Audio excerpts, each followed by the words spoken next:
దినములు దేవుడి చేతుల్లో ఉన్నాయిరా. పంచభూతాలు దేవుడి చేతుల్లో ఉన్నాయి. గ్రహాలు దేవుడి చేతుల్లో ఉన్నాయి. సూర్య చంద్రులు దేవుడి చేతుల్లో ఉన్నారు. మనము దేవుడి చేతుల్లో ఉన్నాం.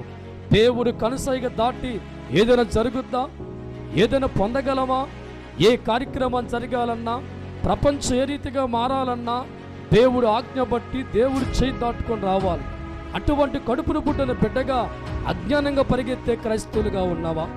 నేడు దేవుడు నమ్ముకున్న మూర్ఖత్వంలో ఉన్న మనుషులుగా చాలా పరిగెడుతూ ఉన్నాం. వారు అంటూ ఉంటారు, అబ్బో నువ్వు పుట్టకముందు దేవుడిని నమ్ముకున్న, దేవుడు స్తోత్రం. మాటి మాటకు పోత పంతుల దగ్గరికి, దేవుడు స్తోత్రం, హల్లెలూయా, నీ సీనియర్ నండి, పాతిక సంవత్సరం దేవుళ్ళలో ఉన్నా. అప్పుడు మీరు పుట్ల పాస్టర్ అంట, దేవుడి స్తోత్రం. కూతురు పెళ్లి చేయాలంటే ఏమంటా మంచి ముహూర్తం పెట్టు, ఇల్లు కట్టాలంటే మంచి ముహూర్తం, ఏదైనా జరిగించాలంటే మంచి